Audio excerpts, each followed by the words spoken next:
ازيكم يا حبايب قلبي؟ عاملين ايه؟ يا رب تكونوا في صحه واحسن حال. النهارده ان شاء الله هعمل لكم حلقه جديده عن وصفه الجيلي بالفراوله. زي ما انتم شايفين كده، شايفين الجمال والحلاوه؟ شايفين؟ ومزوقاه بقطع الموز اهو. دول عباره عن 2 باكت جيلي بالفراوله. عشان تعرفوا بقى انا عملته ازاي بالتفصيل من البدايه للنهايه، اتفرجوا عليا من اول الفيديو لاخره، وتعالوا يلا بينا نشوف احنا هنعمل ايه بالظبط بالتفصيل معاكم واحده واحده. يلا بينا نشوف احنا هنعمل ايه.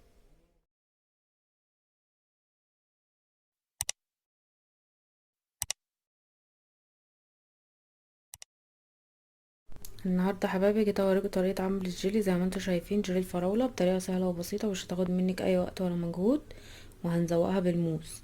هنتبع الطريقه اللي مكتوبه هنا على الكرتونه. زي ما انتم شايفين كده مكتوب ان الكيس بيتحط له ربع كوبايه، ربع لتر من الميه، اللي هي يعادل كوبايه الشاي.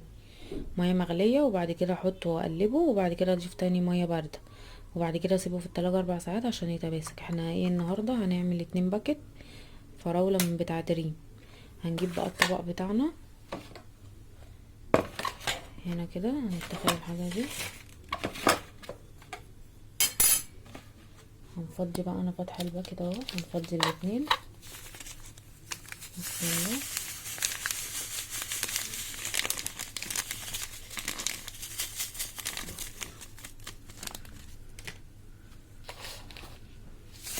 اهو زي ما انتوا شايفين كده.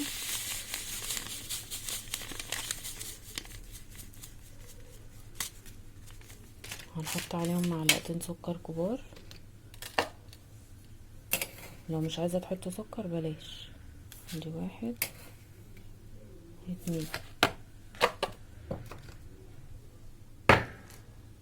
وبعد كده هنجيب كوبايتين المية الدافية.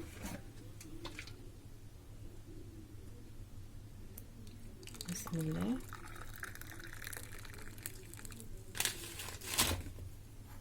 هنصبها اول واحدة.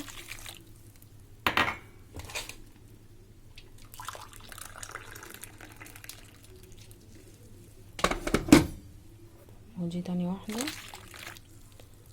وهنقلب بقى لحد ما السكر يدوب والمادة الجيلاتينية اللي في الجيلي تدوب. زي ما انتوا شايفين كده هقلبه بقى كويس قوي، وبعد كده ارجع لكم. زي ما انتوا شايفين كده هفضل برضو اقلب فيه لسه، بدوب الحاجات اللي فيه. زي ما انتوا شايفين كده.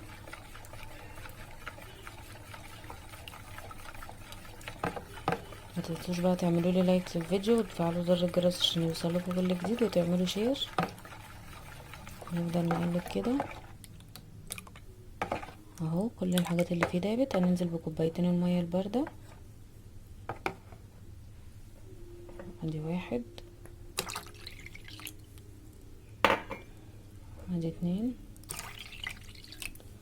ونفضل نقلب فيه كويس.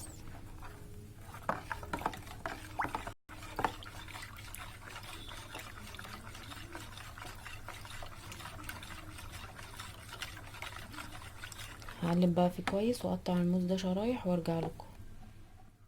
اهو زي ما انتوا شايفين قلبناه. هنصبه بقى في الكاسات بتاعتنا. نقرب كده الكاسات.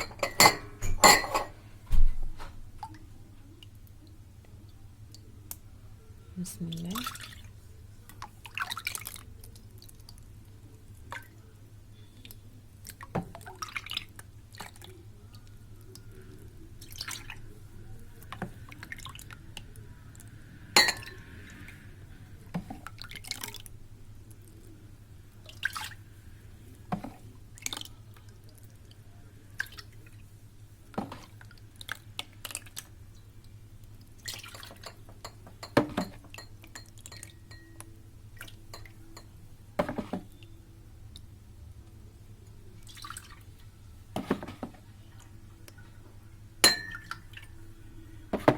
هخلص بقى الكاسات كلها وارجع لكم.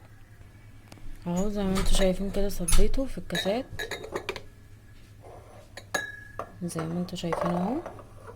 عندي بقى الموز بتاعي، هحط بقى في كل كاس. زي ما انتوا شايفين كده. هوزع الموز في الكاسات اهو. زي ما انتوا شايفين كده.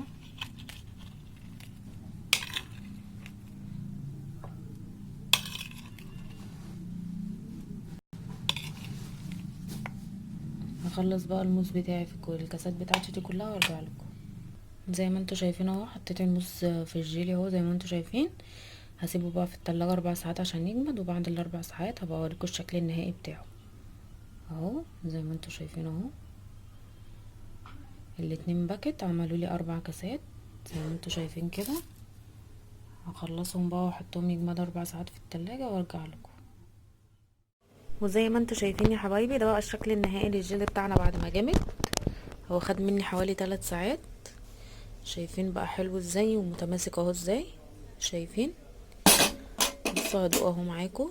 بسم الله. شايفين مسك نفسه ازاي.